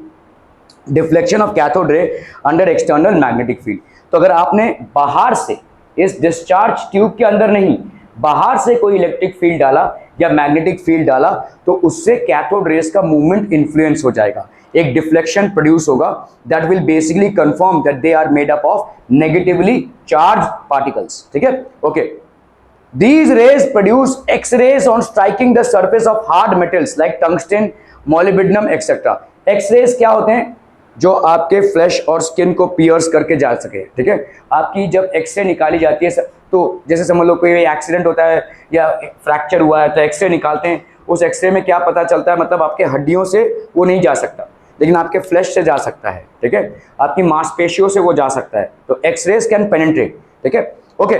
तो अभी अगर आपने भाई साहब ये किसी मेटल पे आपने स्ट्राइक करने दिया, कोई मेटल सरफेस है, कौन कौन से मेटल्स, टंगस्टन हो गया, मॉलिब्डेनम हो गया, ऐसे मेटल्स पे अगर आपने कैथोड रेज को फॉल करने दिया तो वहां से एक्स रेज निकलेंगी.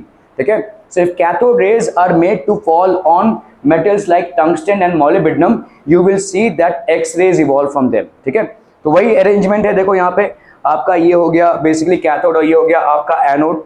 It is connected to the positive terminal of the battery, so this turns out to be the anode. This is connected to the negative terminal of the battery, so this turns out to be the cathode. ठीक है, so we have here a discharge tube. यहाँ पे भाई साहब cathode और anode है और इसके बीच में आपका कोई गैस है जिसको आपको लो प्रेशर में लेकर जाना है. So you have made it to a low pressure and high voltage of 10,000 volt. याद रखिए बार बार. ठीक है, 10⁻⁶ atmospheres and 10,000 volts. When you create these conditions for a gas inside a cathode ray discharge tube, then you will see the emission of cathode ray particles. ठीक है, and these are emerging from the anode and striking the cathode. Now if at all instead of the anode you are placing any element like tungsten, molybdenum, etc., then you will see that cathode rays on striking these metals actually produce X-rays. ठीक है, तो यहाँ पे X-rays produce होती हैं. Okay okay okay. तो क्या क्या भाई साहब आपके ऑब्जर्वेशंस थे? ठीक है, they cast the shadow of an object, किसी ऑब्जेक्ट को अगर आपने कैथोड रे के बीच में रख दिया तो इसका शैडो आपको आगे जिंक सल्फाइड स्क्रीन में मिलेगा, which confirms what, that cathode rays move from cathode to anode in a straight line.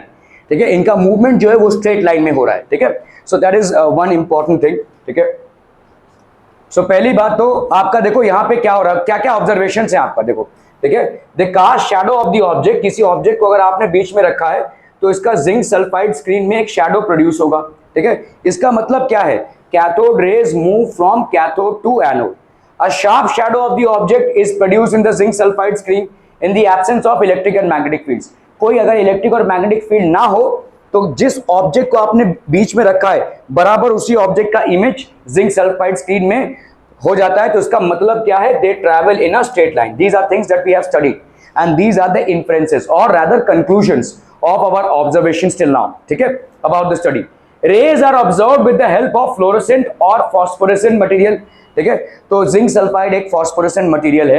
These rays are not visible with naked eye. क्यों आपको अलग से इन सब चीजों को यूज करना पड़ रहा है, क्योंकि इन सब चीजों पे ही जब कैथोड रे स्ट्राइक करेगा तो स्किंटिलेशन प्रोड्यूस होगा, अदरवाइज नो। ठीक है, मतलब आप नेकेड आइज से कैथोड रेज को नहीं देख सकते हैं। Until and unless you coat the screen with zinc sulfide, you will not be able to observe or conclude that cathode rays are being emitted, because as soon as these cathode rays are striking the zinc sulfide coating, then scintillations are being produced, ठीक है, which leads you to the conclusion that cathode rays are being emitted. तो they are invisible to the naked eye. ये characteristic भाई साहब उभर के आती है कि आप खाली आंखों से या चश्मा पहनकर भी इसको नहीं देख सकते हैं। ठीक है, क्लियर है? They rotate light paddle wheel placed in their path. तो जैसे मैंने आपको बताया, बच्चे लोग जो फैन से खेलते हैं उसको अगर आप रख देंगे तो आप देखेंगे कि जैसे कैथोड रेज एमिट होंगे तो ये घूमने लगेगा। ठीक है, हल्का सा कोई फैन, ठीक है, एक लाइट पैडल व्हील, बहुत ही हल्का मतलब कोई वेट ना होने वाला। ठीक है, ऐसी चीजों को अगर आप देंगे। So cathode rays contain material particles having both mass and velocity. क्यों ही ये घूम रहा है, क्योंकि भाई साहब इसकी मास भी होगी और वेलोसिटी भी होगी, तभी तो जाकर ये मोमेंटम प्रोड्यूस कर रहा है। ठीक है, ये जो पैडल व्हील है इसमें मोमेंटम कहां से आ रहा है, इसमें यहां से मोमेंटम आ रहा है। ठीक है, ये स्ट्राइक करके इसको घुमा रहे हैं। ठीक है, सो दे विल प्रोजेस, अगर मास और वेलोसिटी है तो इसका मतलब क्या हो जाएगा, they will possess kinetic energy. Cathode rays will possess kinetic energy. ठीक है, क्या ये समझ में आ रहा है? Okay, now they get deflected. अभी आपने देखा भाई साहब, जैसे इलेक्ट्रिक और मैग्नेटिक फील्ड में अगर आप रखोगे तो there will be a deflection which confirms that they are negatively charge. ठीक है, the deflection will be in a direction which confirms that cathode rays are made up of negatively charge particles, these are nothing but electrons. Are we clear? ठीक है, सो दे get deflected मतलब इनका पथभ्रष्ट होना। ठीक है, पथभ्रष्ट होना, जा रहे थे, ठीक है, तो ये आपका पथभ्रष्ट होना बोलते हैं। डिफ्लेक्टेड, आ रहे थे क्लास में, अरे यार यूनिफॉर्म लेने चलते हैं, चलो क्लास बंक करते हैं, आज यूनिफॉर्म का मैटर क्लोज करते हैं, बहुत ज़रूरी है। अगर यूनिफॉर्म नहीं मिला तो भाई साहब नंगे पुंगे स्कूल जाना पड़ेगा, है ना, दूसरे दिन मिलने ही नहीं वाला यूनिफॉर्म, है ना। आधे भैया बहाने आते हैं भाई साहब लोगों के। ठीक है, okay, so they get deflected when placed in an electric और मैग्नेटिक फील्ड। तो ये हो गया आपका डिफ्लेक्शन। ठीक है, क्लियर है? तो आपके कैथोड रेज पथभ्रष्ट होते हैं अगर बीच में कोई इलेक्ट्रिक और मैग्नेटिक फील्ड आ जाए। ठीक है, तो मुंदकर को मिल गया मात्रे, मात्रे को मिल गया मुंदकर, तो भाई साहब डिफ्लेक्शन हो गया, है ना, इलेक्ट्रिक और मैग्नेटिक फील्ड में। The direction of the deflection shows that they are negatively charge, so this basically confirms that they are negatively charge. Clear है भाई साहब? बहुत बढ़िया भाई साहब। ठीक है,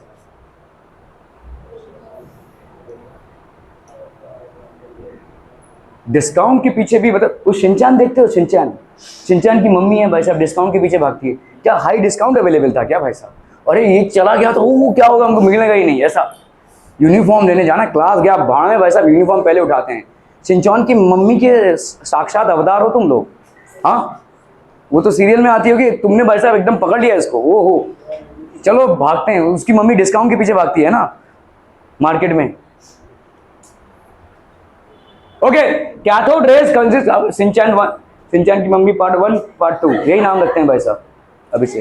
हाँ, cathode rays consist of negatively charge particles, the charge particles constituting the cathode rays are known as electrons. ठीक है, ओके, अभी हम बातें करते हैं भाई साहब charge to mass ratio of an electron. Charge to mass ratio, आपने देखो पढ़ा है कि इलेक्ट्रॉन का चार्ज क्या होता है, इलेक्ट्रॉन का भाई साहब, इलेक्ट्रॉन का चार्ज कितना हो जाएगा बच्चा बड़ी, इलेक्ट्रॉन का चार्ज होता है 1.6 इंटू 10⁻⁻19 कूलम्स, ठीक है, और मास क्या होता है 9.1 इंटू 10⁻31 kg, ठीक है, क्लियर है, ओके।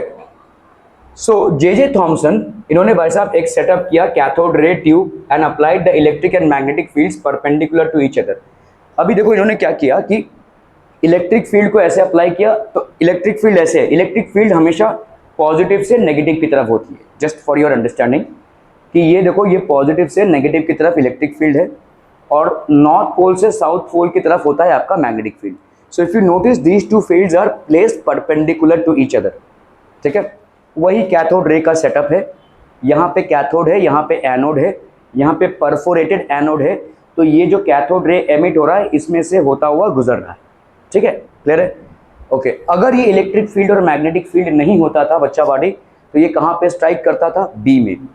अगर भाई साहब आपने मैग्नेटिक इलेक्ट्रिक फील्ड डाला, सिर्फ इलेक्ट्रिक फील्ड, तो ये कहाँ पे स्ट्राइक करेगा भाई साहब, ए में। अगर आपने मैग्नेटिक फील्ड डाला, सिर्फ मैग्नेटिक फील्ड, तो ये कहाँ पे स्ट्राइक करेगा, सी में। फिर से कॉन्सेप्ट को समझो, ठीक है। कैथोड रेज एमिट हो रहे हैं, कैथोड रेज क्या है, negatively charge particles.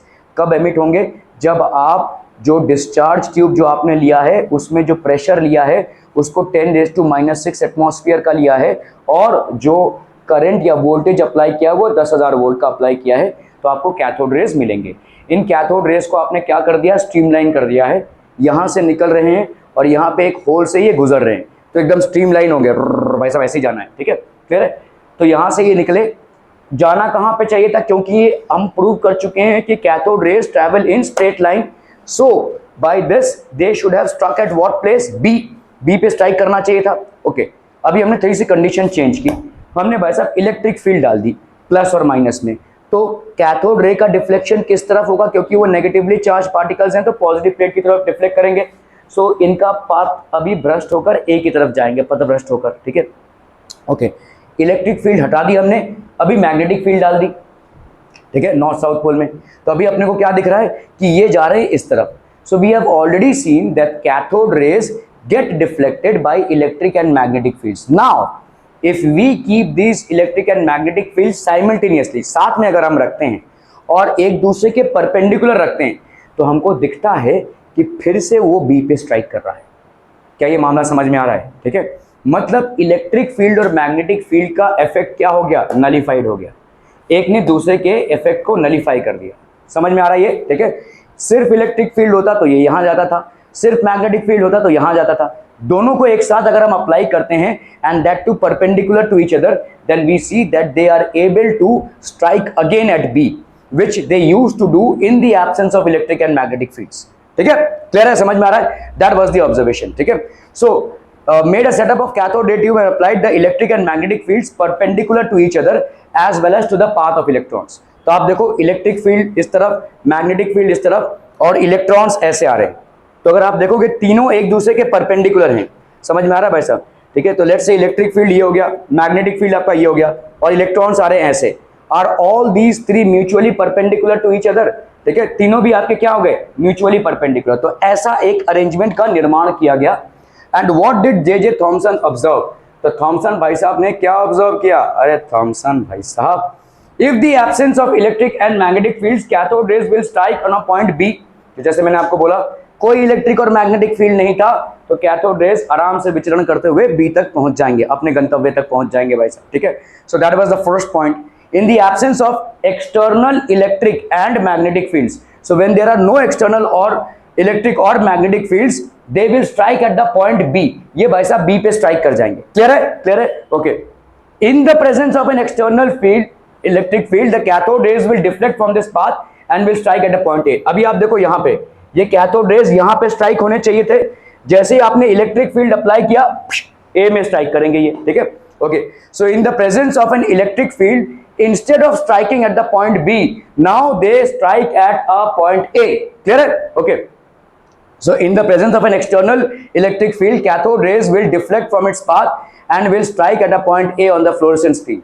In the presence of an external magnetic field, the cathode rays will deflect from its path and will strike at a point C।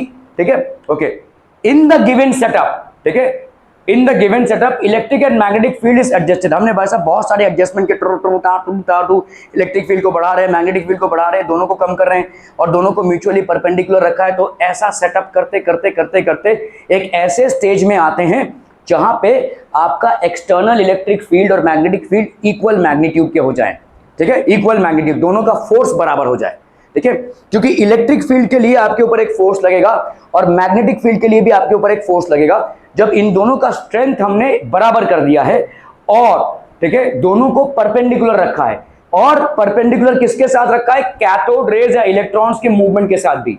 When all these three are mutually perpendicular to each other and the force created by the electric and magnetic fields are the same, ठीक है, तब हम क्या देखते हैं, in the given setup the electric and magnetic field is adjusted that the net force on the cathode ray particle cancels out causing no deflection in the path, ठीक है।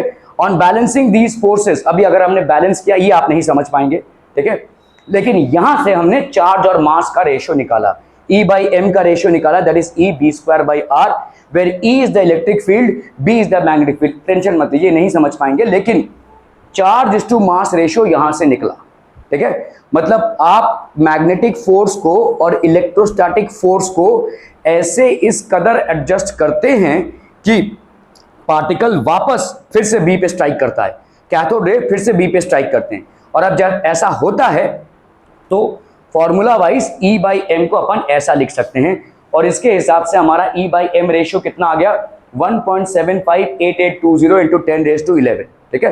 तो ये थॉमसन का एक्सपेरिमेंट था जिससे अपने को चार्ज और मास का जो रेशियो है वो निकल गया। अभी चार्ज और मास में अगर आपको पता चल जाता है कि चार्ज क्या है, जो आपको पता ही है 1.6 इंटू 10⁻19 कूलम, तो क्या आप मास निकाल सकते हैं, तो मास आ जाएगा भाई साहब 9.1 इंटू 10⁻31 kg। समझ में आ रहा है, पहले रेशियो निकाला गया, रेशियो में से एक चीज को अगर आप जान लोगे तो दूसरा भी निकल आएगा भाई साहब, क्योंकि इधर राइट हैंड साइड में क्या है वो आपको मालूम है। इस एक्सपेरिमेंट से चार्ज और मास रेशियो निकला, इसको थोड़ा सा लिख लीजिए, E by m is equal to electric field upon B square R।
Done, ठीक है।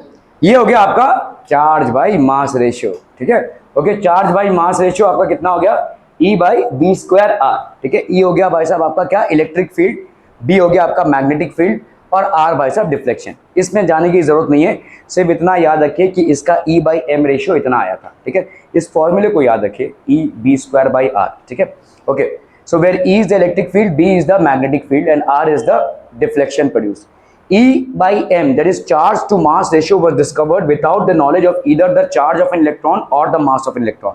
सबसे बड़ी बात इसमें ये थी कि ना ही तब चार्ज क्या मालूम है और ना ही मास मालूम है, ठीक है। उसके बावजूद भी ये डिस्कवर किया गया था। एक और फेमस एक्सपेरिमेंट हुआ था जिसको हम मिलिकन्स ऑयल ड्रॉप एक्सपेरिमेंट बोलते हैं, ठीक है। सो इसमें तो आपका ये प्रूव होता है, okay. J.J. Thomson measured the charge to mass ratio but R.A. Millikan found the charge of an electron। जैसे मैंने आपको बोला, इन्होंने भी एक E/m का रेशियो का किया और इन्होंने चार्ज को निकाल लिया, ठीक है। तो जे थॉमसन कहां तक चले आए थे भाई साहब, E/m तक चले आए थे, और मिलिकन ने क्या कर दिया भाई साहब आपका, इन्होंने इलेक्ट्रॉन के चार्ज को फाइंड आउट कर लिया। तो क्या मास को फाइंड आउट कर सकते हैं भाई साहब, कर सकते हैं। E/m इज इक्वल टू, ये क्वांटिटी हमको मालूम है, अभी E मालूम चल गया, तो क्या अननोन क्वांटिटी m को मालूम कर सकते हैं, कर सकते हैं। और इसमें से आपका m का वैल्यू कितना आया, 9.1 इंटू 10⁻³ kg, ठीक है। Okay, forces acting on the oil drop when the drop is moving. अभी देखो, इसको देखो ध्यान से, ठीक है। ये आपका मिलिकन्स ऑयल ड्रॉप एक्सपेरिमेंट है। यहाँ पे एक कैन है, ठीक है। इस कैन में आपने क्या रखा हुआ है भाई साहब, ठीक है। तो Millikan's oil drop experiment was set up for the measurement of E। यहाँ पे एक टेलीस्कोप है, यहाँ से आप देख रहे हैं भाई साहब, ठीक है, इसको देख रहे हैं। यहाँ पे वो देखो ना, जो मैकेनिक लोग होते हैं उनके पास ऐसे फुस फुस से तेल मारने वाला ऐसा होता है। देखो इससे होता क्या है, देखो ये जो तेल होता है, ये आप जब इसको पंप करते हैं तो तेल ऐसे छिड़कता है, ठीक है। तो ऑयल पार्ट्स जब हम मशीनरी पार्ट्स में पहुंचाने की कोशिश करते हैं तो इस तरीके के एक डिवाइस को यूज करते हैं। तो यहाँ पे इसको हम एटोमाइजर बोल रहे हैं, ठीक है। ओके, तो ये ऑयल ड्रॉप्स को स्प्रे करने के लिए है।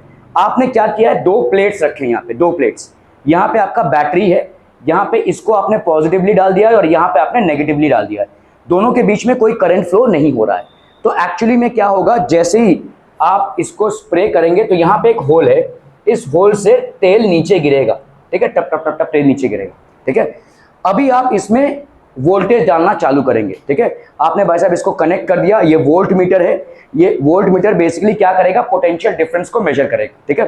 तो एक इलेक्ट्रिक फील्ड क्रिएट हो रही है।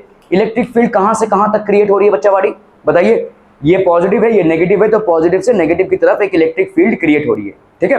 ओके, नाउ, ठीक है, Millikan's oil drop experiment setup for the process of measuring the value of E। Millikan's oil drop experiment is performed in a chamber in which negatively charged oil droplets। अभी ये oil droplets भाई साहब negatively charge क्यों हो जाएंगे, बता सकते हैं? Why will they be negatively charged? Oil तो न्यूट्रल है, ये भाई साहब आपका क्या है, पॉजिटिवली चार्ज से कनेक्टेड है, ये आपका भाई साहब नेगेटिवली चार्ज से कनेक्टेड है। तो ये वाला प्लेट से जब ऑयल ड्रॉप गुजरेगा तो नेगेटिवली चार्ज क्यों हो जाएगा? What could be the reason? देखो यहां पे लिखा हुआ है ना, in which negatively charged oil droplets from the atomizer are allowed to pass through the small hole of the metal plate। ये आपका क्या है, देखिए एक एटोमाइजर है। एटोमाइजर मतलब क्या करेगा, इस ऑयल ड्रॉपलेट्स को ये इसमें से नेगेटिव कर देगा, इसको मतलब इसके इलेक्ट्रॉन्स निकालेगा, ठीक है। तो ये नेगेटिवली चार्ज पार्टिकल, ऑयल अभी नेगेटिवली चार्ज हो जाएगा, ठीक है। एटोमाइजर है ये। were allowed to pass through the small holes of the metal plate where it collides with the charged gaseous ions caused by high energy X-rays, ठीक है। तो यहाँ पे आपका देखो हाई एनर्जी एक्सरेज हैं, ठीक है। यहाँ पे एक्सरे का सोर्स है और इधर से एक्सरे जा रहा है, ठीक है। ये एक एक्सरे का सोर्स है और इधर से एक्सरे जा रहा है। नेगेटिवली चार्ज ऑयल पार्टिकल्स नीचे आ रहे हैं, ठीक है, समझ में आ रहा है ये, ठीक है। It collides with the charge gaseous ions caused by high energy x-rays. X-rays की एनर्जी बहुत ज़्यादा हाई होती है, तो जब वो किसी, यहाँ पे गैस है तो गैस के एटम्स में स्ट्राइक करेगा और स्ट्राइक करके क्या करेगा भाई साहब, collides with the charge gaseous ions cause. तो यहाँ पे आपके जो आयंस हैं इस दरमियान, ये सब चार्ज आयंस हो गए।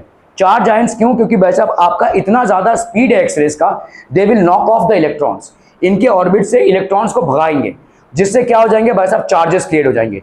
तो इस पूरे लाइट में आपके चार्जेस हैं, ठीक है। यहाँ पे देखो गैस है, इन दोनों के बीच में कोई गैस है, ठीक है, एयर है, कुछ भी है, गैस है, और उस गैस ने आपने एक्सरे पास कर दिया है। एक्सरे का स्पीड बहुत ज्यादा होता है, जब वो गुजर रहा है तो वो इस दरमियान सारे गैसियस मॉलिक्यूल्स को आयनाइज करते हुए गुजरेगा, ठीक है। क्यों, क्योंकि उनके जो इलेक्ट्रॉन्स आजू बाजू घूम रहे हैं उनको नॉक ऑफ कर देंगे, तो इलेक्ट्रॉन्स अलग और प्रोटॉन्स अलग, तो भाई साहब आयंस बन जाएंगे।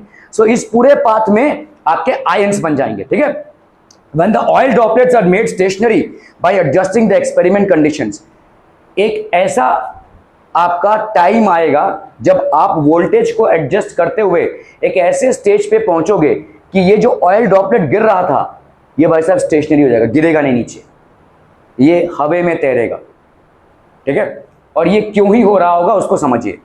देखिए ऑयल ड्रॉपलेट्स नीचे क्यों गिरते हैं, उनका वेट होता है, ठीक है। तो इसका मतलब एक इलेक्ट्रोस्टैटिक फोर्स अगर आप क्रिएट करते हैं जो ऊपर की तरफ हो और भाई साहब इसका वेट नीचे की तरफ है, अगर ये दोनों फोर्सेस इक्वल हो जाए तो ये ठहर जाएगा भाई साहब, समझ में आ रहा है ये, ठीक है। देखो ऑयल ड्रॉपलेट का मास और वेट है जो उसको नीचे खींच रहा है, और उसका एक इलेक्ट्रोस्टैटिक फोर्स अगर हमने ऊपर की तरफ डाल दिया, तो इलेक्ट्रोस्टैटिक फोर्स और वेट का फोर्स दोनों अगर बैलेंस हो जाते हैं तो ये बीच में हवा में लटकेगा, ये नीचे नहीं गिरेगा, ठीक है। तो आपने देखो इलेक्ट्रिक फील्ड क्रिएट की हुई है, कहाँ, ये पॉजिटिव और ये नेगेटिव है। नेगेटिवली चार्ज ऑयल ड्रॉपलेट नीचे गिरने की कोशिश कर रहा है, ये वाला प्लेट उसको रिपल्स कर रहा है और ये वाला प्लेट उसको अट्रैक्ट कर रहा है, नेगेटिवली चार्ज है, ठीक है। आपने पोटेंशियल डिफरेंस क्रिएट करके रखा है, because of which it will experience an electrostatic force upwards. This electrostatic force will get balanced by its weight which is acting downwards and hence this oil droplet will adjust itself here। ये भाई साहब नीचे नहीं गिरेगा। ये आप तमाम चीजों के एडजस्टमेंट के बाद रीच होते हैं। You are able to reach this stage after numerous adjustments।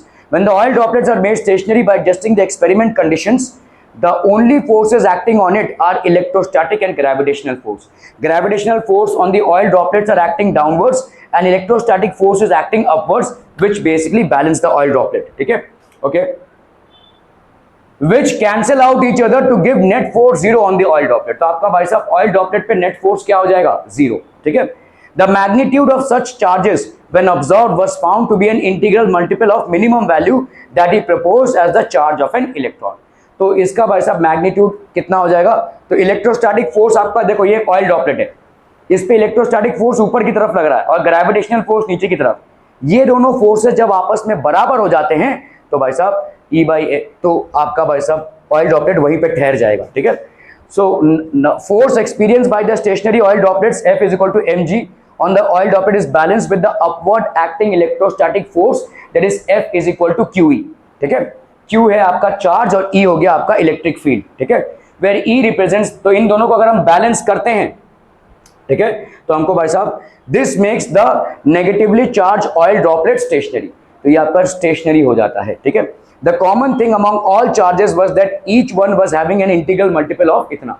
Integral multiple मतलब 1 into 1.6 या 2 into 1.6 या 3 into 1.6, सारे जितने भी चार्जेस मिले हमको इसका ही इंटीग्रल मल्टीपल मिला। इंटीग्रल मल्टीपल मतलब n आपका 1 2 3 4 5 6 कुछ भी हो सकता है। So all values that we were able to get from Millikan's oil drop experiment basically were all integral values, ये सब के सब इंटीग्रल मल्टीपल्स ऑफ क्या थे, 1.6 into 10 raised to -19 which is basically the charge of an electron, ये एक electron का charge होता है, ठीक है।